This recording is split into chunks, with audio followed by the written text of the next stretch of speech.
9-year-old girl refuses to return to school, claiming her male teacher does terrible things to her.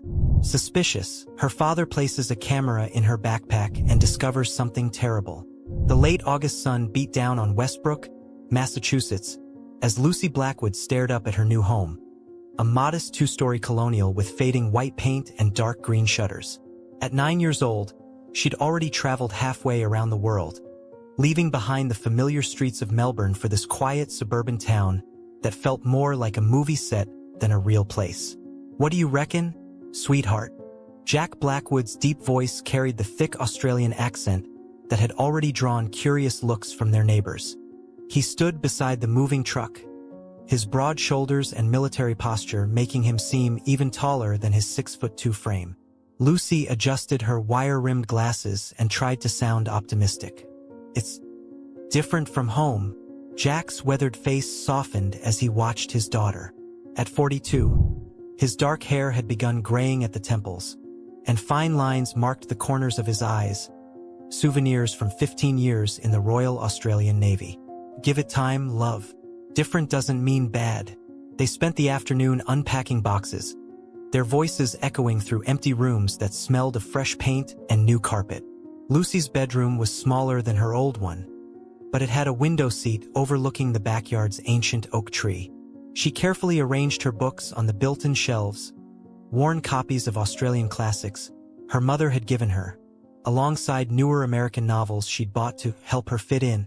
"Mum would have loved this window seat," Lucy said quietly, running her hand along the cushioned surface. "She always wanted one for reading." Jack paused in the doorway, a box marked Lucy winter clothes in his arms. 3 years had passed since cancer took Sarah, but moments like these still caught him off guard. "Yeah, she probably would have fought you for it too." Lucy managed a small smile, remembering her mother's reading habits. "She'd have let me share." Sometimes, as evening approached, they sat on the floor of their empty living room, eating takeaway pizza, their first American dinner in their new American home. Lucy picked at her pepperoni, her appetite diminished by the knot of anxiety growing in her stomach. "Dad," she said, setting down her half-eaten slice, "what if they don't understand me at school? What if they think I talk funny?" Jack wiped his hands on a paper napkin, considering his response. "They might, at first. People here aren't used to our accent. But you know what? That makes you special. Different. And there's nothing wrong with that." "I don't want to be different," Lucy muttered, hugging her knees to her chest. "I want to be normal." "Normal's overrated, love. Besides, you've got your mother's spirit in you. Remember what she always said about being yourself." Lucy nodded, reciting the familiar words. "Better to be different and real than normal and fake." "Exactly." Jack reached over to tuck a strand of dark hair behind her ear. "And you've got me in your corner. Always will." Later that night, after Lucy had gone to bed, Jack sat in his study unpacking his own boxes. He carefully arranged his service medals and photographs on the desk, memories of his naval career that seemed a lifetime ago. The security consulting job in Boston had been a lucky break, a chance to give Lucy a fresh start after losing her mother. He picked up a family photo taken at St. Kilda Beach, Sarah's smile radiant despite the illness that had already begun to claim her. "I'll take care of our girl," he whispered to the photograph. "Whatever it takes." The next morning dawned clear and cool, a perfect New England late summer day. Lucy stood before her mirror, tugging at her new school uniform, navy blazer, gray skirt, white button-up shirt. The Westbrook Middle School crest felt foreign on her chest. "Ready for battle, soldier?" Jack asked from her doorway, attempting to lighten the mood. Lucy straightened her shoulders, mimicking his military bearing. "Ready as I'll ever be, sir." The drive to school was quiet, both lost in their own thoughts. Westbrook Middle School rose before them, a sprawling brick building with white columns that seemed to Lucy both grand and intimidating. Students streamed up the wide front steps, their American voices carrying across the parking lot. Jack pulled up to the drop-off zone and turned to his daughter. "Remember what we talked about? Head high, shoulders back. Like a proper sailor's daughter," Lucy finished, their old family joke bringing a brief smile to her face. That's my girl. He watched her gather her backpack, his heart heavy with the knowledge that he couldn't protect her from everything that lay ahead. I love you, sweetheart. Love you too, Dad. Lucy stepped out of the car, adjusting her glasses one last time. As she walked toward the school entrance, Jack noticed how small she looked among the crowd of American students. Her dark hair, pulled back in a neat ponytail, bounced with each step, and he could see her working to maintain the confident posture they'd practiced. He waited until she disappeared through the heavy front doors before pulling away from the curb. In his rearview mirror, Westbrook Middle School loomed large and imposing, and for the first time since their move, Jack felt a flutter of uncertainty in his chest. He pushed it aside, focusing on the road ahead. They were Blackwoods, survivors, fighters. Whatever challenges lay ahead, they would face them together. What he couldn't know, as he drove toward his first day at the new job, was how soon and how severely that resolve would be tested. Lucy's first week at Westbrook Middle School passed in a blur of new faces and unfamiliar routines. Initially, her accent drew curious questions and even some friendly interest, but by the second week, the novelty had worn off, replaced by something darker. It started during Mr. Harrison Pierce's American history class. Lucy sat in the third row, trying to make herself inconspicuous as the teacher discussed the American Revolution. Miss Blackwood, Mr. Pierce called out, his thin lips curving into what might have been a smile. Perhaps you'd like to share the British perspective on colonial rebellion? Given your background, Lucy felt her cheeks burn as 24 pairs of eyes turned toward her. I'm Australian, sir. Not British. Yes, Australia. Mr. Pierce leaned against his desk, arms crossed. Another former penal colony that somehow managed to civilize itself. Eventually, several students snickered.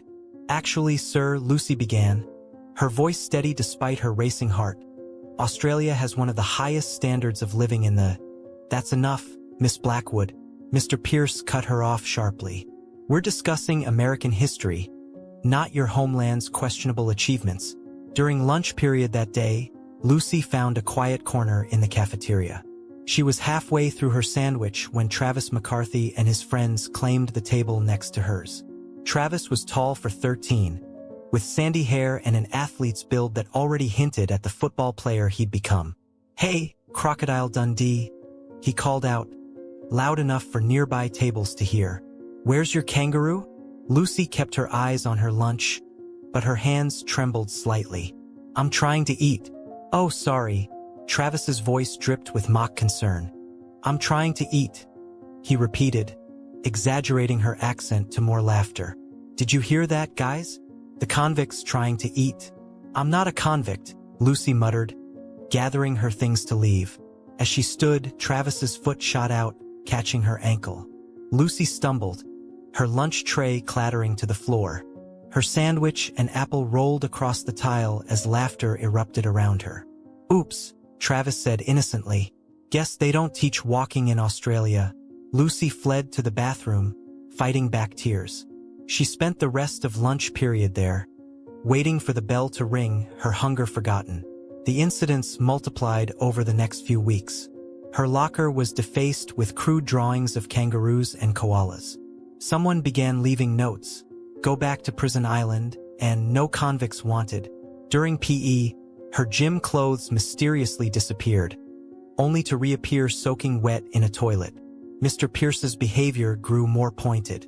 He seemed to take special pleasure in calling on Lucy when she wasn't raising her hand, then criticizing her answers in front of the class. Miss Blackwood, your understanding of American civics is about what I'd expect from someone raised in a former penal colony, he announced one day after Lucy stumbled over a question about the Electoral College. Perhaps you'd benefit from some remedial studies? One rainy Thursday, things escalated. Lucy was walking to her next class when she felt hands on her back. The push sent her stumbling into a bank of lockers. Pain shot through her shoulder as metal met bone. Watch where you're going, prison girl, Travis laughed as he passed with his friends. That evening, Lucy examined her shoulder in the bathroom mirror. A purple bruise was already forming, joining others on her arms and legs from similar accidents. She pulled on a long-sleeved shirt before dinner, not wanting her father to notice. But Jack did notice other things. The way Lucy picked at her food, how she'd grown quiet during their evening conversations, the dark circles forming under her eyes. "Everything all right at school?" he asked casually over dinner. "Fine," Lucy replied too quickly, pushing her peas around her plate. "Just adjusting." Jack studied his daughter's face, remembering how Sarah would do the same thing. Try to protect him from worry by keeping things to herself. "You know you can tell me anything, right? If someone's giving you trouble."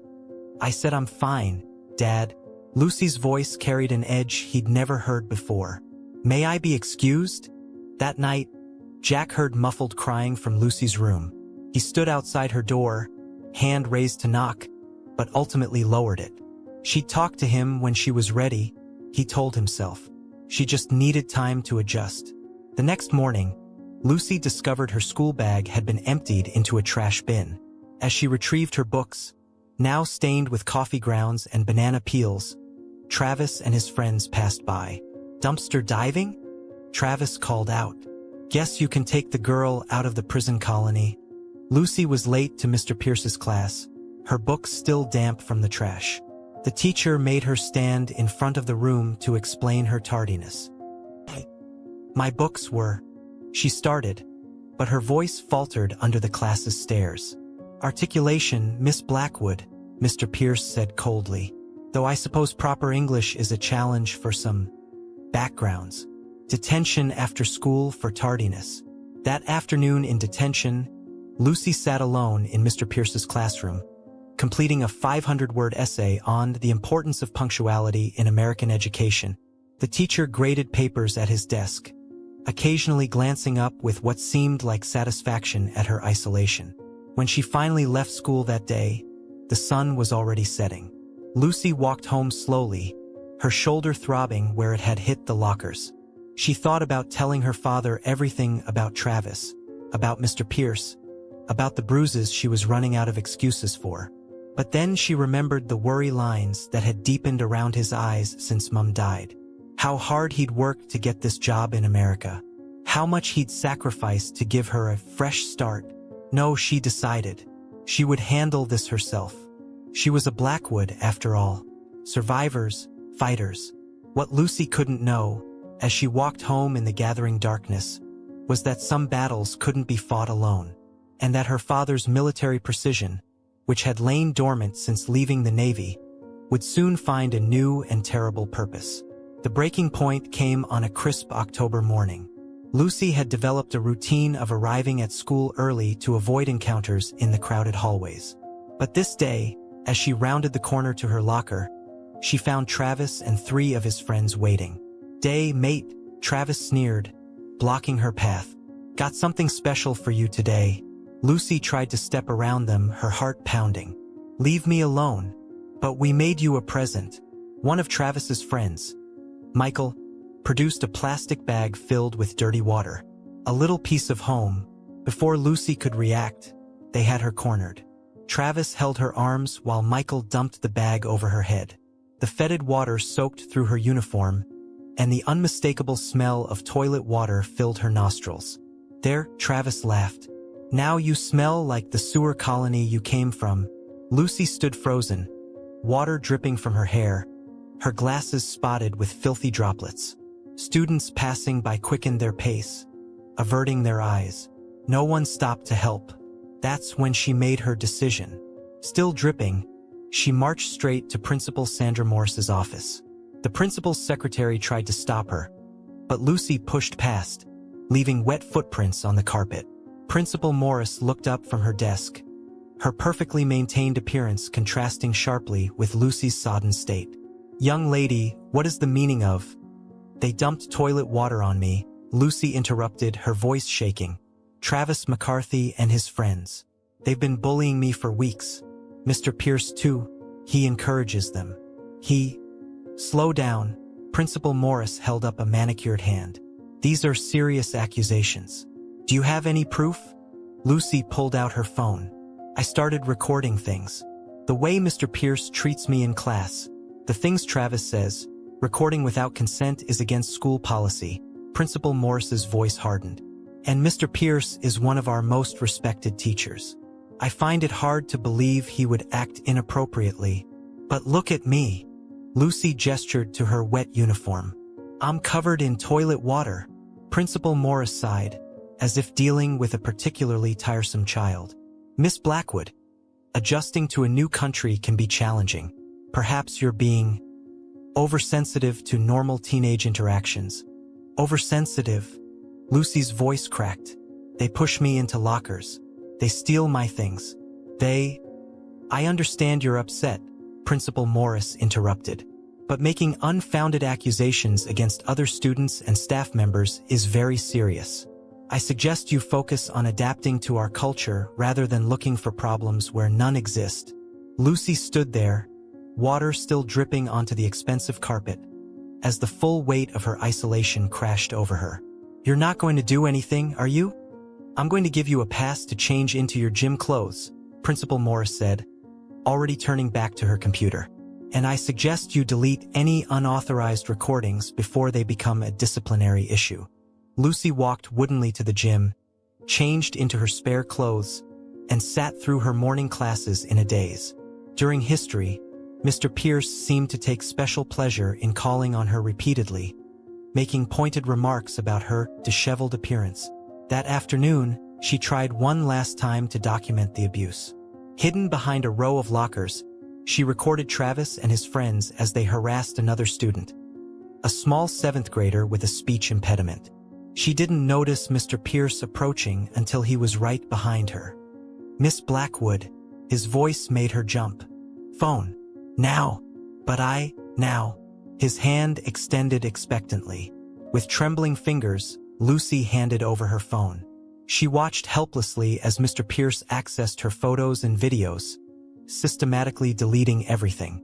Unauthorized recording is a serious offense, he said, his voice dripping with false concern. I'm afraid this will mean detention. Every day next week. That's not fair. The words burst out before she could stop them. Mr. Pierce's face hardened. Life isn't fair, Miss Blackwood. The sooner you learn that, the better. He leaned closer, his voice dropping to a whisper. And if I catch you recording again, you'll learn just how unfair it can be. That evening, Lucy sat at her desk, staring at her homework without seeing it. The words on the page blurred as tears filled her eyes. She heard her father moving around downstairs, preparing dinner, humming an old Australian folk song. She thought about telling him everything. About the toilet water. About Principal Morris's dismissal. About Mr. Pierce's threat. But then she remembered the night before they left Melbourne, when she'd overheard him on the phone with his sister. This job is our chance, Kate. A fresh start for Lucy, after everything with Sarah. She needs this. We both do. Lucy wiped her eyes and pulled out her history textbook. She was a Blackwood. She could handle this. What she didn't know was that her father had already begun to notice things. The missing phone she claimed she'd lost, the way she flinched when he moved too quickly, the haunted look in her eyes that reminded him too much of soldiers he'd known, good men who'd carried burdens too heavy for too long. And Jack Blackwood, former Royal Australian Navy officer, was about to discover that some enemies didn't wear uniforms or carry weapons. Sometimes they stood in front of classrooms or sat behind principals' desks. And sometimes justice needed a helping hand. Late October arrived with a chill that penetrated the Blackwood home. Jack sat in his study, reviewing security contracts but finding himself distracted by the sounds, or rather, the lack of sounds, from Lucy's room. The laughter and music that once filled their Melbourne home had been replaced by a heavy silence. His daughter had changed. The spark in her eyes had dimmed, replaced by dark circles and a wariness that seemed to age her beyond her 9 years. She'd lost weight, her uniform hanging loose on her shrinking frame. That evening, he heard a crash from the upstairs bathroom. "Lucy," he called out, already moving toward the stairs. "Everything all right?" "Fine." Her voice carried a note of panic. "Just dropped something." Jack hesitated at the bottom of the stairs, years of military instinct screaming that something wasn't right. He counted to 30, then climbed the steps silently, his footfalls absorbed by the carpet runner. The bathroom door was slightly ajar. Through the gap, he saw Lucy standing before the mirror, her school shirt pulled up on one side. A massive bruise, dark purple and yellow at the edges, spread across her ribs. As she dabbed at it with a wet cloth, bloody tissues littered the counter, evidence of another nosebleed she'd hidden from him. "Jesus Christ," Jack breathed. Lucy spun around, yanking her shirt down. "Dad, I was just... Don't..." His voice was quiet, controlled, but Lucy recognized the tone. It was the same one he'd used when speaking to the doctors during her mother's final days. "Show me. It's nothing, really. I just show me." Slowly, Lucy raised her shirt again. In the harsh bathroom light, the bruise looked even worse. Other marks, in various stages of healing, dotted her torso and arms. "Who did this?" The question came out as a whisper, but there was steel beneath it. Lucy's composure finally cracked. Tears spilled down her cheeks as weeks of pent-up fear and pain poured out. Between sobs, she told him everything about Travis and his friends, about the toilet water, about Principal Morris's dismissal, and about Mr. Pierce. Jack listened, his face growing harder with each revelation. When Lucy described Mr. Pierce's threat after confiscating her phone, something dark flickered in his eyes. "Why didn't you tell me sooner, love?" Lucy wiped her eyes. "You worked so hard to get us here. I didn't want to ruin everything." Jack pulled her into a gentle hug, mindful of her bruises. "Nothing is more important than you. Nothing." That night, after Lucy had finally fallen asleep, Jack sat in his study, a glass of whiskey untouched before him. On his desk lay his service medals, photographs from his naval days, and a small notebook where he'd written down every name Lucy had mentioned. He opened his laptop and began searching. Travis McCarthy's father was a local real estate developer. Michael Chen's mother sat on the school board. Principal Morris had been at Westbrook Middle School for 15 years, collecting accolades and steadily climbing the administrative ladder. And Harrison Pierce lived alone in a small house on Cedar Street, exactly 2.3 miles from the school. Divorced, no children, 20 years of teaching experience, all at Westbrook. Jack pulled up the school's security protocols, architectural plans, and staff schedules, all readily available to him as a security consultant who'd been hired to review the district's emergency procedures. As the night deepened, he methodically filled the notebook with details. Routines, vulnerabilities, patterns. The military precision that had served him in the Navy now turned to a different purpose. In the small hours of the morning, Jack stood at Lucy's doorway, watching her sleep. In the dim light, she looked so much like Sarah. The same dark hair, the same delicate features. Sarah, who'd made him promise to protect their daughter before cancer took her. "I'm sorry, love," he whispered, though Lucy couldn't hear. "I should have seen it sooner. But I see it now." He returned to his study and opened the bottom drawer of his desk. Inside lay a small box he'd brought from Australia, one of the few things he'd kept from his military days. He hadn't opened it since arriving in America, hadn't thought he'd need to. Jack lifted the lid, revealing a set of black gloves, a balaclava, and other tools of his former trade. Equipment for operations that never officially happened, carried out by men who were never officially there. Right then, he murmured, checking each item. "Let's talk about consequences." Jack spent the next week in meticulous observation. His security consulting job provided the perfect cover for his presence around the school, allowing him to map out routines and behaviors with military precision. He sat in his parked car, 3 blocks from Westbrook Middle School, a coffee cup in hand and a small notebook on his lap. Through his windshield, he watched Travis McCarthy and his friends leaving basketball practice, noting their routes home, their habits, their vulnerabilities. Tuesdays and Thursdays, basketball until 5:30. He muttered, writing in the precise handwriting drilled into him by the Navy. McCarthy walks home alone down Maple Street between 5:45 and 6 o'clock, but the primary target was Harrison Pierce.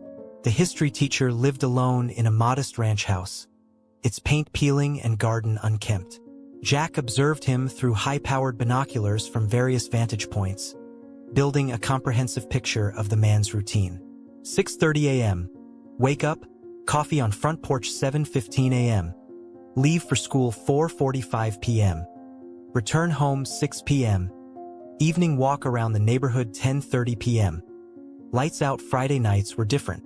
Pierce would drive to the landing strip, a rundown bar on the outskirts of town, returning sometime after midnight, often unsteady on his feet.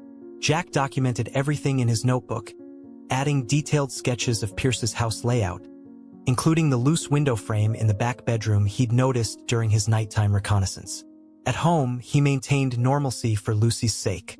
He cooked dinner, helped with homework, tried to coax smiles from her with his terrible dad jokes. But after she went to bed, he retreated to his study, spreading his notes across the desk and refining his plans. One night, as he cleaned his old combat knife, not for use, just maintenance, he told himself. Lucy's voice startled him. "Dad, what are you doing?" He carefully slid the knife into its drawer. "Just some work stuff, sweetheart. Can't sleep." She shook her head, hugging herself in her oversized Melbourne Demons football jersey. "Had a bad dream." Jack pushed his notes aside and opened his arms. Lucy curled up in his lap like she used to when she was smaller, when Sarah was still alive. "Want to talk about it?" "It was about Mr. Pierce," she whispered. He was laughing while Travis and the others. She trailed off, shuddering. Jack held her tighter, his resolve hardening. "Nothing's going to hurt you anymore, love. Promise. You can't be there all the time, Dad." "No," he agreed, thinking of his plans. "But I can make sure they understand what happens when they hurt my little girl." Lucy looked up at him, searching his face. "What do you mean?" "Just that bullies are cowards, love. And cowards run when someone stands up to them." After Lucy went back to bed, Jack pulled out his notebook again. He opened it to a new page and wrote a single heading. Phase 1. Travis McCarthy. Below it, he detailed his plan. Nothing permanent, nothing that could be traced back to him. Just enough to make the boy understand fear. To make him feel what Lucy felt every day. In the corner of the page, he sketched a small diagram of the route Travis took home from basketball practice, marking the shadowed area between streetlights where the boy would be most vulnerable. Jack leaned back in his chair, running his fingers over his service medals.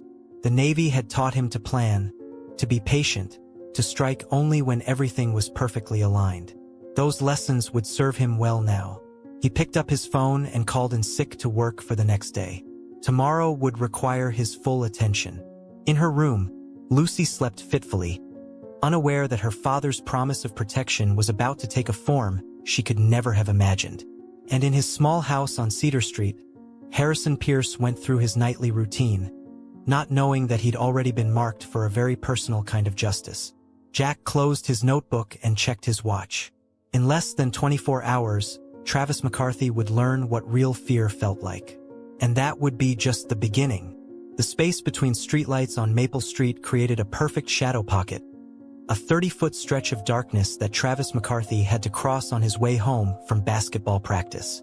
Jack watched from his parked car as the boy approached, basketball under one arm, phone in hand, completely unaware. Jack pulled on his black gloves and checked his watch. 5:47 p.m., right on schedule. As Travis entered the darkened area, Jack moved. His military training made him silent, efficient. Before the boy could react, a hand clamped over his mouth from behind, another gripping his arm with calculated pressure. "Day, mate," Jack whispered, his Australian accent deliberately thick. "Remember Lucy Blackwood?" Travis's eyes widened in recognition of the accent. Jack could feel the boy's pulse racing beneath his fingers. Scared, Jack tightened his grip slightly. "Good. That's how she feels every day." He spun Travis around, pressing him against a tree. The basketball bounced away into the darkness. "Every single day. Please," Travis whimpered. "I didn't. Toilet water?" Jack's voice remained low, controlled. "Pushing her into lockers? Ring any bells?" Tears streamed down Travis's face. Jack could smell the fear on him, see the dark stains spreading across the front of the boy's basketball shorts. "Here's what's going to happen," Jack continued. You're going to leave Lucy alone. Completely. If I hear about one more incident, one wrong look, one whispered word, I'll be back. And next time, he let the threat hang in the air. I won't touch her. I swear. Travis's voice cracked with terror. Smart lad. Jack released him with a slight push. Oh, and Travis? If you tell anyone about our little chat, if you try to figure out who I am, well, let's just say I know where you sleep. Jack melted back into the shadows, leaving Travis trembling against the tree. From his hidden position, he watched the boy grab his phone and basketball with shaking hands and run home, looking over his shoulder every few steps. Back in his car, Jack removed the gloves and took several deep breaths. The familiar post-operation adrenaline coursed through his system. He'd been efficient, controlled nothing that would leave marks, nothing that could be traced back to him. Just pure psychological terror. The next day at school, Lucy noticed an immediate change. Travis McCarthy, who usually loomed over her at every opportunity, practically ran in the opposite direction when he saw her in the hallway. During lunch, he and his friends sat as far from her as possible, and she could see Travis's hands shaking as he lifted his milk carton. That evening, Lucy seemed lighter at dinner. Travis McCarthy was absent from history class today, she mentioned casually. And at lunch, he wouldn't even look at me. Jack focused on his pasta.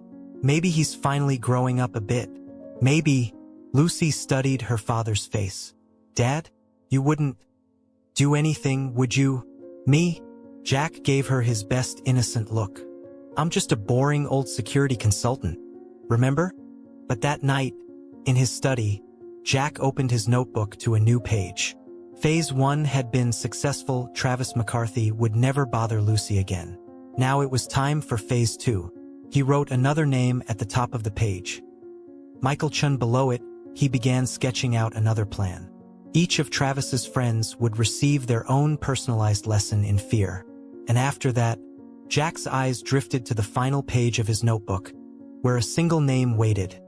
Harrison Pierce, but Pierce would require something special. Something that would make him understand exactly what it felt like to be small and powerless in the face of someone stronger. Jack picked up his phone and began researching the landing strip's weekend schedule. Friday nights were about to become very interesting for Mr. Pierce. By mid-November, Jack had systematically worked through Travis's friends. Each encounter was precisely calculated, leaving each boy with enough bruises to remember the lesson, but nothing that would draw official attention. The message was always the same. This is for Lucy, but Harrison Pierce would be different. Jack had spent weeks studying the teacher's routine, noting his Friday trips to the landing strip bar. He wasn't interested in anonymous threats or psychological warfare for Pierce. This would be personal, physical, an eye for an eye. On a cold Friday night, Jack followed Pierce's car from the bar. The teacher lived alone on Cedar Street, in a small house set back from the road. No immediate neighbors, no security cameras. Perfect. Jack parked his car 3 blocks away and walked back, combat boots silent on the wet pavement. His old military backpack contained everything he needed. Black gloves, zip ties, and a first aid kit. Not for Pierce, but in case things got messy. Pierce was fumbling with his house keys when Jack approached from behind. Evening, Mr. Pierce, Jack said softly, his Australian accent thick in the night air. Time we had a chat about my daughter. Pierce turned, squinting in confusion. Recognition dawned on his face just as Jack's fist connected with his solar plexus. Pierce doubled over, gasping for air. Before he could cry out, Jack dragged him inside the house, kicking the door shut behind them. Please, Pierce wheezed, I don't know who I am? Jack's second punch caught Pierce in the ribs. I'm Lucy Blackwood's father. Ring any bells? Recognition and fear flooded Pierce's face. Mr. Blackwood, I can explain. Explain what? Jack threw him against the wall, pinning him there. How you humiliate my 9-year-old daughter. How you encourage others to bully her. Or maybe you'd like to explain why you deleted evidence of abuse from her phone. Pierce's alcohol-dulled reflexes made his attempt to fight back pathetic. Jack easily blocked his wild swing, responding with a precise strike to the teacher's kidney. You see, Jack continued, his voice terrifyingly calm. In the Navy, they taught us about pressure points. He demonstrated on Pierce's shoulder, causing the man to cry out in pain. They also taught us about consequences. For the next 15 minutes, Jack methodically worked Pierce over. Each blow was calculated, designed to cause maximum pain with minimum visible damage. He targeted areas that would hurt for weeks but wouldn't show in normal clothing. "This is for every time you made her cry," Jack said, punctuating each word with a strike. "Every time you called her out in class. Every time you turned a blind eye when others hurt her." When he finally stepped back, Pierce lay curled on his floor, sobbing and retching. "If you ever come near my daughter again," Jack knelt beside him, voice dropping to a whisper, "this will feel like a gentle warning. Understand?" Pierce nodded frantically through his tears. "Good." Jack stood, adjusting his gloves. "Oh, and if you're thinking about reporting this, remember, I know where you live. And next time, I won't be so nice." He left Pierce whimpering on the floor, closing the front door quietly behind him. The night air felt clean in his lungs as he walked back to his car, his hands steady despite what he'd just done. At home, he found Lucy still awake, reading in the living room. "Everything okay, Dad?" she asked, looking up from her book. "You were out late." Jack smiled, his knuckles still tingling under his gloves. "Just taking care of some business, love. Everything's going to be fine now." What he didn't know was that his night of retribution would set in motion events that would force him to choose between protecting his daughter and protecting their future in America. Monday morning arrived with Harrison Pierce notably absent from Westbrook Middle School.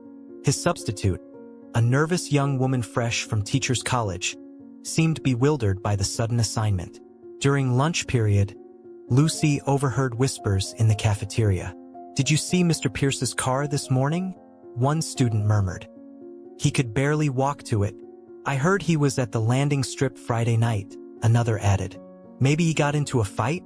Lucy felt her stomach tighten. She remembered her father's late return that night, the way his knuckles had seemed slightly swollen at breakfast the next day.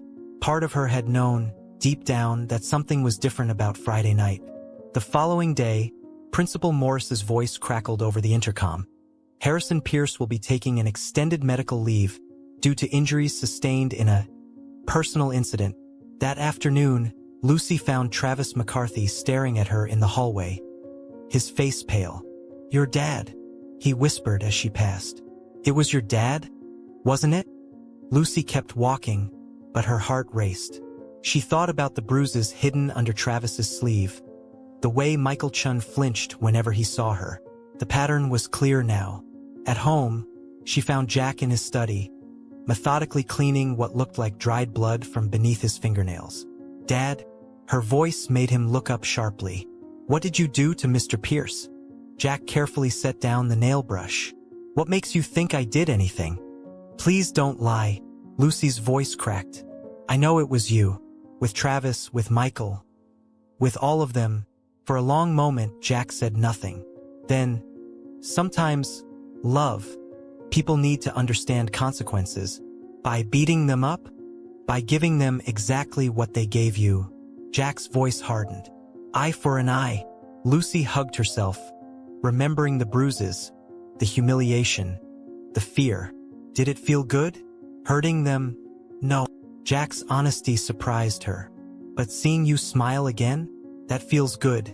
Before Lucy could respond, blue and red lights flashed through the study window. 2 police cars pulled up outside their house.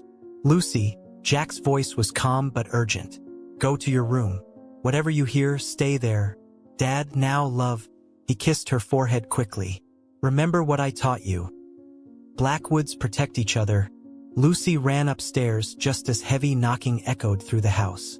From her bedroom window, she watched more police cars arrive. She could hear voices below, her father's measured Australian accent, the deeper voices of the officers. Then the sound of handcuffs clicking shut. Through her tears, Lucy watched them lead her father to a police car.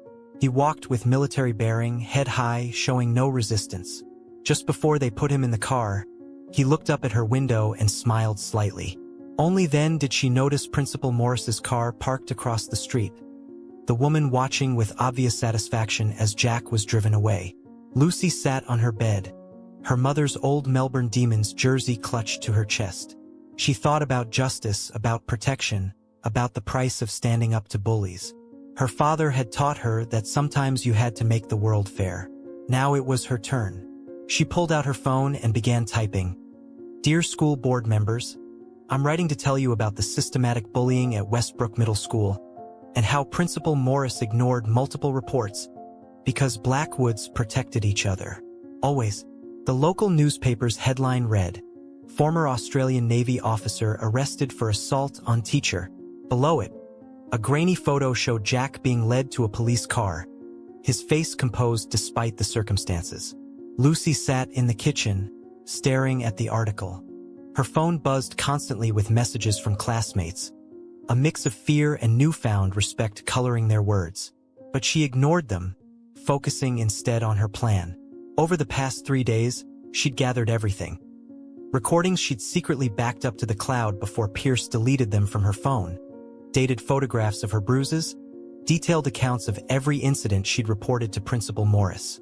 Most importantly, she had emails from other students of victims who'd finally found the courage to speak up after seeing Jack's arrest. The police station was cold when Lucy walked in that afternoon, clutching a thick manila envelope. I'm here to see Detective Sarah Martinez, she announced at the desk, her father's military posture reflected in her straight spine. Martinez turned out to be a sharp-eyed woman in her 40s who'd seen enough abuse cases to know victims weren't always who they seemed. Your father assaulted several people, Lucy, Martinez said gently, including a teacher. Yes, Lucy agreed, surprising the detective. He did. Because no one else would stop them from assaulting me. She opened the envelope and began laying out her evidence. The photos came first, dozens of them, dated and labeled. Then the backed-up recordings of Pierce's verbal abuse, the threatening messages from Travis and his friends. Finally, copies of every email she'd sent to Principal Morris, along with Morris's dismissive responses. There's more, Lucy said, pulling out statements from other students. 10 other kids came forward. Principal Morris ignored all of them too. One girl even transferred schools because of it. Martinez leaned forward, examining a particularly brutal bruise photograph. Why didn't you show this to the police before? Would you believe a 9-year-old over a teacher with 20 years experience? Lucy's voice was bitter. Principal Morris didn't. The school board didn't. So my dad did what he had to do. For the next 2 hours, Lucy laid out everything: Pierce's systematic abuse, Morris's willful negligence, the school's pattern of protecting bullies over victims. She spoke with a clarity that belied her age, her Australian accent growing stronger as she gained confidence. One more thing, she said, pulling out her phone. I recorded Principal Morris threatening my dad last week. She knew about the bullying. She just didn't care. Martinez listened to the recording, her expression hardening. By the end of the interview, she was making calls to the district attorney's office. That evening, Lucy visited Jack in jail. He looked tired but unbroken.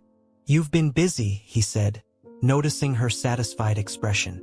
Learned from the best, she replied. Detective Martinez says with all the evidence, they might reconsider the charges. Especially since Pierce and Morris broke multiple laws themselves. Jack reached across the table to squeeze her hand. That's my girl.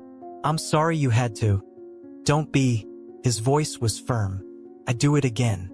Every punch. Lucy nodded, understanding finally that protection sometimes came with a cost. The hearing's tomorrow. Half the school's showing up to support you. Really? Turns out when bullies fall, their victims find their voice. She smiled grimly. Principal Morris isn't going to know what hit her. Jack leaned back, studying his daughter. The scared girl who'd arrived in America just months ago was gone. In her place sat someone stronger, someone who'd learned that justice sometimes required a helping hand or fist. Proud of you, love, he said softly. Lucy gathered her things to leave. Dad, remember what you said about making the world fair? Yeah. Her smile was pure Sarah. Sometimes it takes a Blackwood to do it. The county courthouse buzzed with tension on the morning of the hearing. Lucy sat in the front row, surrounded by a surprising number of Westbrook Middle School students and their parents. Each family had come forward with their own stories of ignored complaints and institutional negligence. Detective Martinez had done her job well. The evidence Lucy provided sparked a broader investigation, revealing years of covered-up incidents under Principal Morris's administration. Pierce's medical records showed his injuries were extensive but non-life-threatening. Exactly the kind of calculated damage a military-trained man would inflict to cause pain without risking death.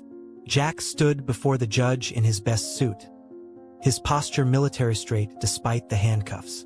"Mr. Blackwood," Judge Harriet Shin began, "you stand accused of assault and battery against Harrison Pierce, as well as several counts of intimidation against minors.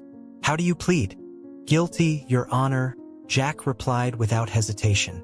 "I did what I did to protect my daughter. I accept the consequences."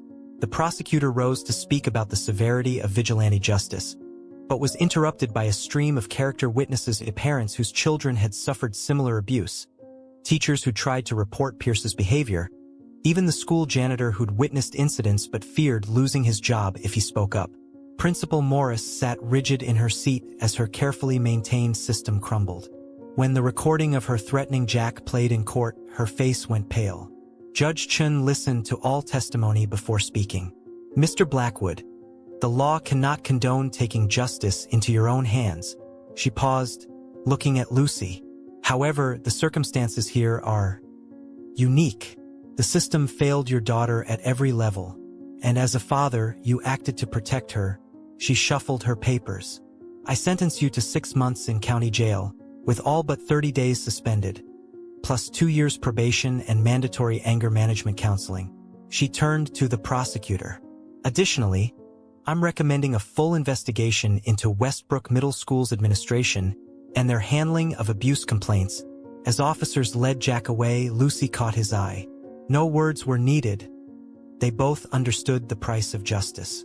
3 weeks later, Lucy stood in the driveway as Jack's taxi pulled up from the county jail. He looked thinner but unbowed, his eyes clear. "Welcome home, Dad," she said, hugging him fiercely. "Good to be home, love." He looked at the house, then at his daughter. "Any trouble while I was away?" Lucy shook her head. "Principal Morris resigned. Pierce isn't coming back to teaching. And Travis McCarthy actually apologized yesterday." "Did he now?" "Fier's a good teacher," Lucy said, echoing his words from months ago. "But you know what's better? Standing up for yourself. You taught me that." Jack studied her face, stronger now, more confident. "Your mum would be proud of both of us," Lucy corrected. That evening, they sat on their back porch, watching the sunset. The newspaper on the table carried the headline, "Westbrook Middle School announces sweeping reforms following abuse scandal." "Was it worth it?" Lucy asked quietly. "The jail time." Jack thought about Pierce's terrified face, about Morris's downfall, about his daughter standing tall in court. Justice always has a price. Love. The trick is making sure the right people pay it. Lucy leaned against him, understanding now what it meant to be a Blackwood. Sometimes protection meant taking a hit. Sometimes justice needed a harsh hand. And sometimes making the world fair meant paying the price together. "Dad?" "Yeah. Thanks for making them scared instead of me." Jack kissed the top of her head, his knuckles still bearing the faint marks of delivered justice. "That's what fathers do, love. That's what fathers do."